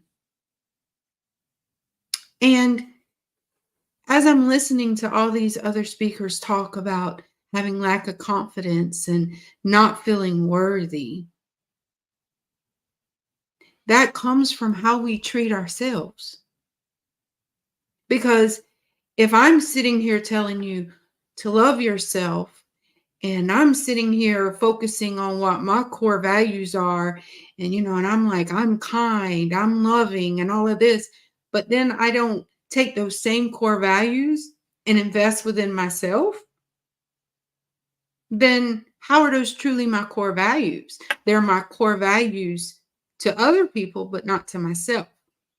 And the entire time that I realized of me being and feeling truly alone was because I was missing. I was missing from my heart. I was missing from being invested in me because I was so busy seeking approval from everyone else by doing what everyone else wanted that I was neglecting myself mentally, physically, emotionally, and I will even say financially. Because if anybody needed anything, I would give them whatever it was that they needed. But then I'm the one that was broken. But no one ever knew I was broken because I was too afraid to tell them. Because who would I be if I was broken? If people knew I was broken. And so, how do you start to love yourself? First of all, you have to get to know you. You have to dig into you and say, these are the things that I love about myself. These are my strengths. Okay? Because when I lost everything, that's what God told me. Because as I was walking around that track crying, I heard God say, I just freed you. I freed you from all your burdens, all your responsibilities. Now go sit down in there, write down all your strengths, because the one thing no one can ever do is take your strengths, your education, and your mindset. And so I sat down and I wrote down what my strengths were. And I realized what it was that I was good at and what I was passionate about. I wrote down what my core values were. And in that, I started paying attention to the things that made me happy. And I still use that same technique that I learned in there. Is there's two answers. There's a yes and a no. If it's a I don't know, that's a no for right now, right? If people ask me to do things, if that doesn't equate to a positive emotion for me, then I say no. I'm not doing anything that's going to cause me to reject myself and what's for my best and highest good. So if someone calls me and say, hey, you want to go do this? If my reasoning for saying yes is for people pleasing or feeling bad for them or not really wanting to do it, but I'm going to do it, to keep the peace or things like that, then that's a no. Because if I'm saying yes to you, then that means I'm rejecting me. And I'm not rejecting me. I'm not putting myself on the back burner. I'm choosing me always. And that's the journey of self-love, is learning how to choose you and learning how to stand up for what it is that you want, learning what it looks like for you to be loved, because this is what happens when we're in relationships. We always love people the way we want to be loved. And they may not want to be loved like that. So even when you're talking about relationships with other people, ask these questions, especially if you have children that are getting older, if you're starting to date, or even if you are married. Ask those questions. Say, hey, how do you need to be loved? How do you need to sit here and feel heard? How do I need to show up for you? Because this is how you need to show up for me. And if you do things that affect me, that trigger me, we're going to have that conversation. Because the one thing that I learned is when we're keeping the peace, we're lying to ourselves and we're lying to other people. Because we're teaching them that that is okay by trying to keep the peace. And if I'm letting you think that what you're doing is okay, when really it's not, then I'm going to keep sitting over here feeling regret and resentment towards you for no reason. But then that turns on me. I start to feel regret and resentment to myself because I'm allowing you to continue to do this, right?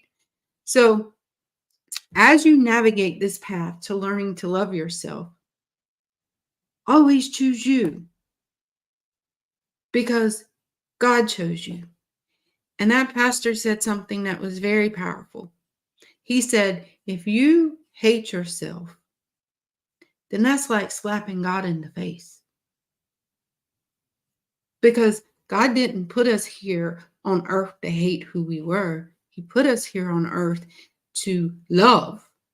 And if you can't love yourself, then how do you love anyone else?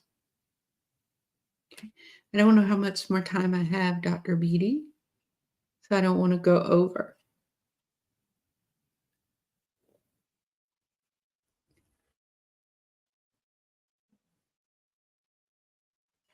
But anyway, does anybody have any questions on how to I, I tap mean, in? this has been so good.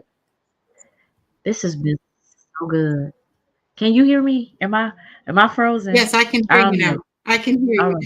I This think I is froze up because I was sitting there and it just went blank, and I was like, okay. it's all right. It's all right. Yeah.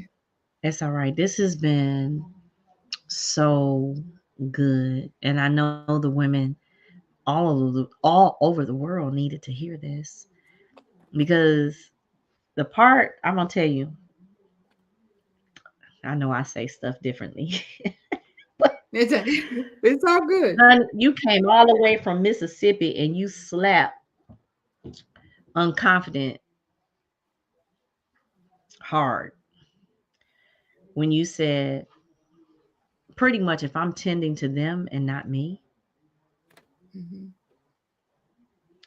I'm neglecting me. Mm-hmm. Or when you're not giving yourself permission to feel what you feel and you bury it and you act like everything is okay, you're Mm-hmm. actually neglecting you. Mm-hmm. Ooh, child. I was over here like, yes, say Yeah. it. Yeah, It was it so was, good. yeah, it was, as much as when people say, oh God, I can't believe you went to prison. I'm so sorry. There's this big part of me that's not. You know, Mm. to be honest, God was trying to get my attention for a very long time, but I was ignoring it, and to be quite honest, we so often have so many negative thoughts and negative voices in our head that when we do hear something that's different, we ignore it as well. So I had to learn to ignore all the voices in my head because they just, it was all the lack of self-doubt and feeling like I was doing all this stuff for other people, and I was feeling exhausted and depleted and, just Mm. numb. I was numb for a very long time, and God got my attention. He set me down. What I'm excited about, not only that in 2024, you're going to be a best selling author, I'm also excited about what Our Stories His Glory. I'm excited about the international speaker and that they get to hear you on a cruise to Jamaica, tell Yes. your story, give God glory, and receive from you. Hmm. I'm excited. You're doing your God-given gift. I mean, even telling your story, because I remember, and you were there with me as well when we were in our meetings and and Hmm. and we're telling our stories and how sometimes how hard it was. Hmm. But I'm thinking about how many people are going to be able to heal from those words that we put out into the atmosphere and learn from our blueprint how to heal from past trauma. Right. Hmm. And it's a beautiful story, and I'll share. I Don't tell them everything. was Don't tell them no, but this is just what happened in the past couple of days. Was 2024 is here, and I know that it's time for me to go to the next level, and I've been getting that nudge, and so I'm like, okay, I'm ready, and I'm like, what is it that I need to focus on more? Because the school that I have where I teach people how to become coaches and certify them so they are trauma informed in CBT, because so many coaches are out here and they are helping, but there are some that are hurting people because they don't understand traumas and things like that. And so, I'm certifying all these coaches, and I realized that in all of this, they're healing themselves. And I realized that I'm like, okay, well, because one lady said this is like a healing ministry. You're teaching us how to heal and how to love ourselves. And so God's kept saying it needs to be about self-love. It needs to be about self-love. I forgot the title for this summit. And I was looking for something a couple of days ago, and I found my journal while I was in prison. And it Mm. actually started January 1st of 2019. And I just started flipping through it, reading what I was writing at that point. And at that point, I read that 5 years ago, I wrote that I wanted to start a healing ministry My Lord. to empower and show people how to love themselves.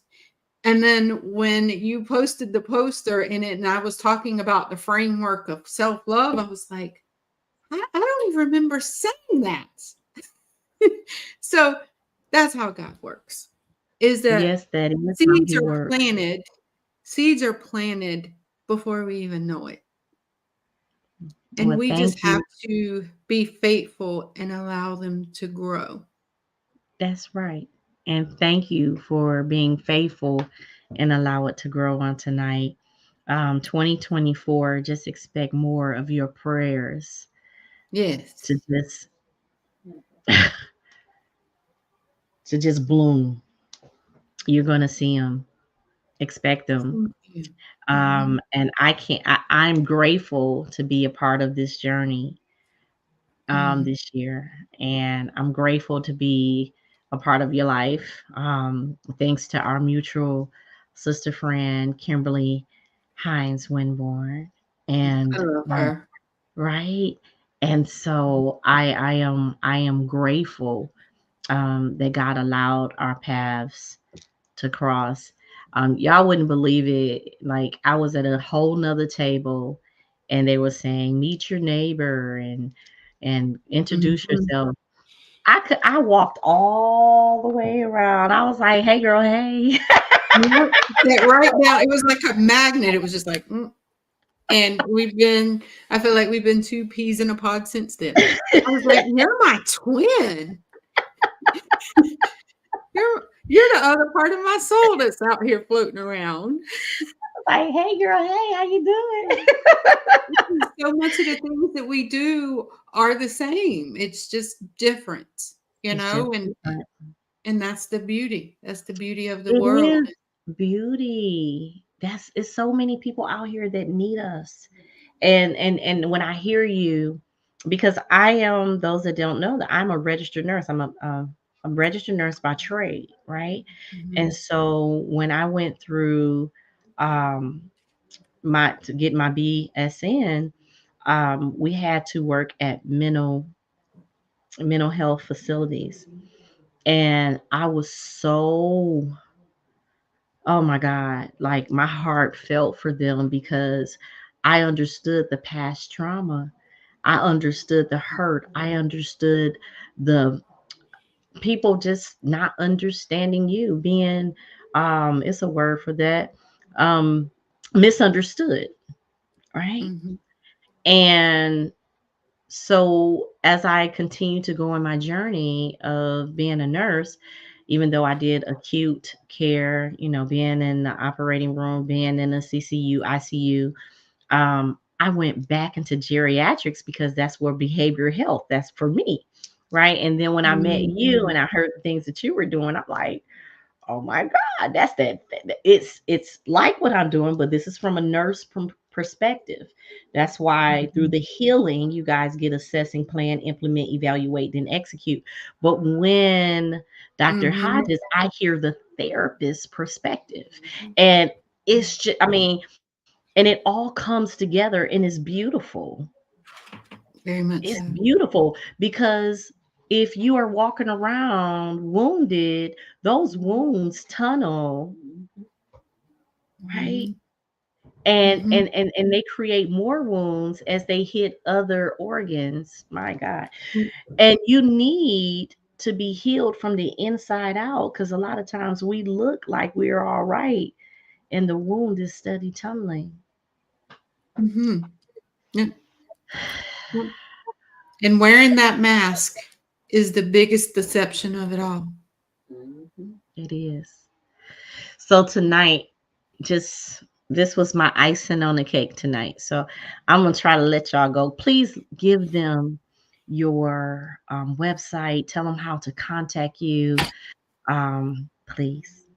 Yes. So my website is www.atoyahodges.com, and I am on Facebook and LinkedIn under my name, Atoya Hodges, and on Instagram, it's I am Dr. Atoya.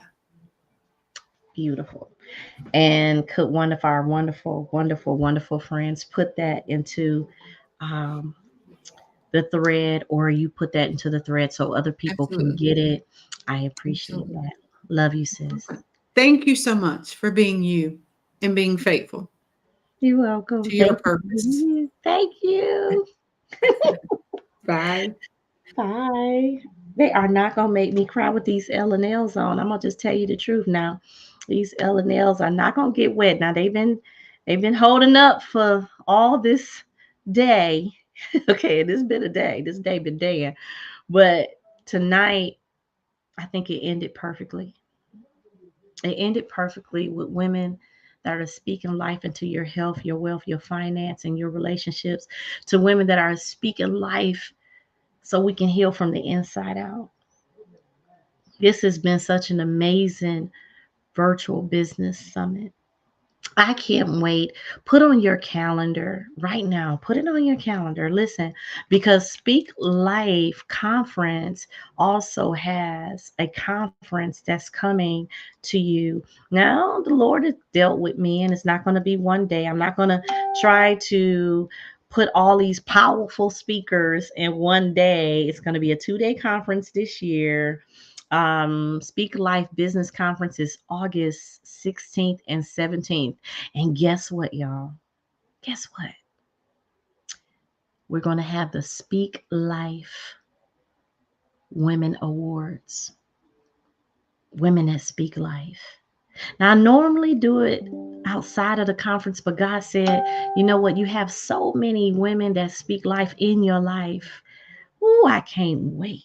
Mm, mm, mm. So go ahead and put it on your calendar. Go ahead and put it on your calendar right now. And we'll be posting it. We got some amazing speakers.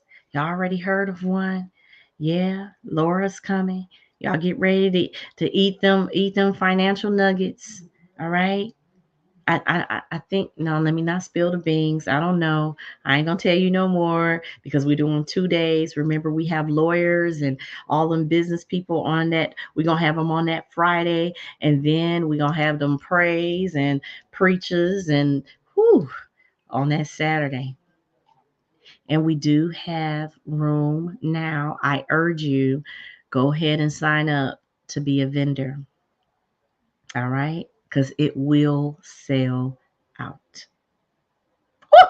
Jesus, y'all just got me excited. So, also, if you would like to be a part of the self confidence, self confidence blueprint, listen, confidence has levels, just like faith. Faith is the substance of things hoped for, the evidence of things not seen. Hebrew 11:1. There's levels to faith, just like there's levels to confidence.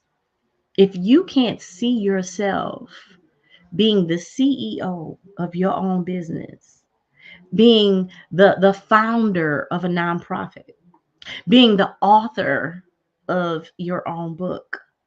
Matter of fact, I need, and where is Laura? Because I need all of those affirmations. I need that in a book, Laura. I need to buy that right now. See, you have things that you're doing right now that people are waiting on you to get over you, boo. See, this is what I'm good at. I'm good at seeing your powerful gifts that God has given you because the gift giver giveth the gift. And instead of burying them because you don't feel like you're worthy, I push you. Some may say midwife, some may say transformation evangelist, some may say that, but I just call myself your confidence coach, your transformation coach, because I had to go through my own transformation. If God can take me, the one that said that was dyslexic, that wouldn't amount to anything, if God can take me, the one that hid, you guys, I was just telling my son, my baby boy, I said, I hid when I was at Livingstone College. I was running for Miss Freshman and I hid off campus when it was time for me to go speak. Yes, the woman that you can't shut up. I hid the audacity, but still won, but never, you know, nevertheless, I hid. I didn't see myself as a speaker. I didn't see myself as worthy. And I hid. There's a lot of you that's listening to me right now. You don't see yourself worthy. You're still dealing with the names that they called you and believing the things that they say. The nerve. When God called you blessed. When God said you're more than a conqueror. When God said that you can do all things through him. But yet you still sitting down on the gift. You still burying your gifts. Why do you bury your gifts? It's because you don't see the value. They're supposed to multiply. They're supposed to collect interest, honey. Your gifts are supposed to multiply money. You have the power to get wealth. But what do? You don't see the power that lives inside of you. Greater he that lives in you than he that's in the world.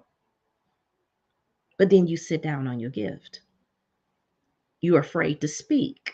Why? You have the power of death and life in your tongue, and those that love it shall eat the fruit thereof. Why are you afraid to speak? Well, I would be too if I'm speaking negatively.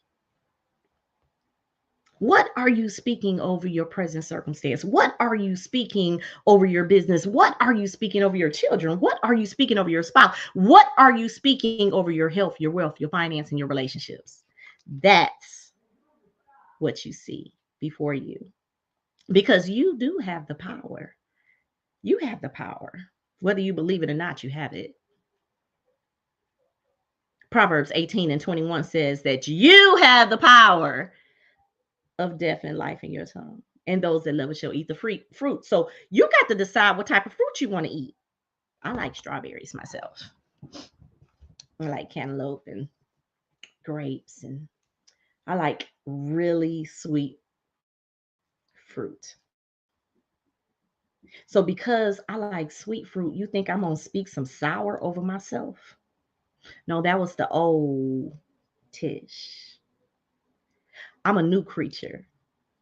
Old things are passed away. I'm brand new. I'm a new creation. And so are you. But not until you see yourself as being new and the old has passed away, you'll keep practicing those old habits. I'm here to tell you that you can do all things. And once you change your mindset, let that mindset be renewed and not function with the patterns like the rest of this world, then you too would be able to divide the truth from a lie. And when people tell you what you can't do, you can say, that's a lie. I can do it. I can be healed. I can go forth. I can write the book. I can start the business. I can beat this. I am not dyslexic. I am not diseased. I am not diseased. I am not mentally ill. I am not. You can begin to tell yourself, I am rich, I'm blessed, I'm walking in the fullness of God, I'm debt free, I'm healthy, I'm wealthy, I'm wise, and the days of barely making it are over. You begin to tell yourself things that God has already said to you because those prophetic promises were meant for you. And you'll be able to receive them because you can believe them.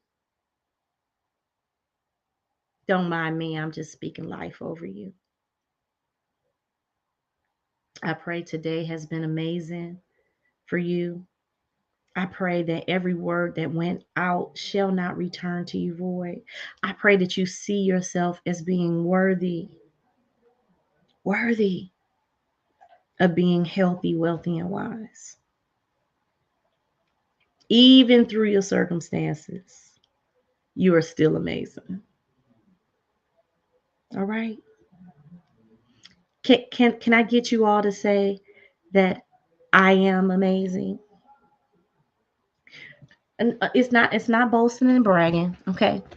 Just I want you to say it because if you have a problem with saying that about yourself and you can say it about everybody else, we have a problem. I need you to go ahead and get in that class, that confident class. You need to be in there. Yes, you are amazing. You are amazing.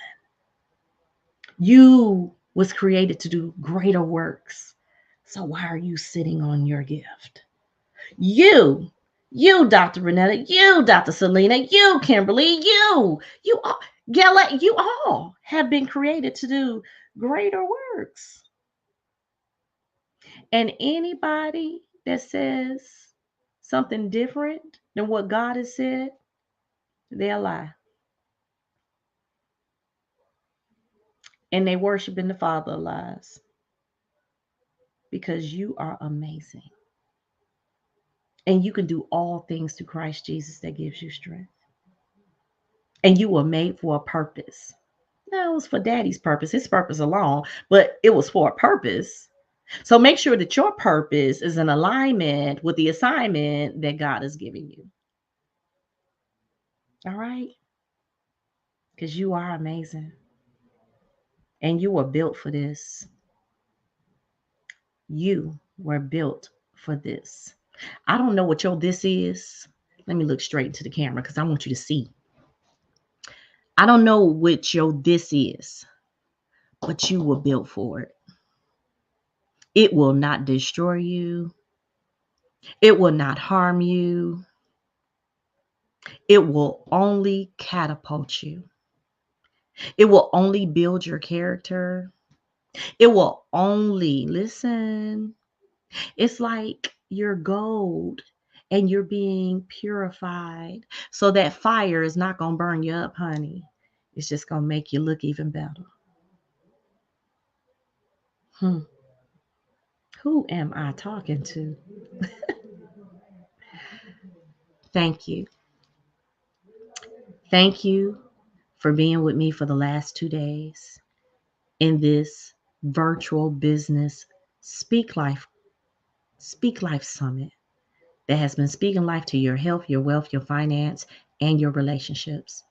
If you would like a book or a planner or a journal that will help you speak life to yourself, go to www.laticianicole.com and get your Speak Life 90 Day Abundant Living Planner. That business can be produced in 90 days. Go get your Speak Life 100-day devotional that will teach you how to speak life. Yeah, teach you how to speak life to your health, your wealth, your finance, and your relationship. See, I believe that anything that's done in 21 days will become a new habit and it'll break those bad habits. So start speaking life to yourself for 21 days. Go get the book. It'll help you. It'll keep you on track. I'll put it down here for you. www.laticianicole.com. Go get the book. All right? Because I believe that everything that God gives to me is valuable and it will help you too. So, my name is Minister Dr. Laticia Nicole Beatty, and I Speak life so that we all may have life more abundantly. God bless you.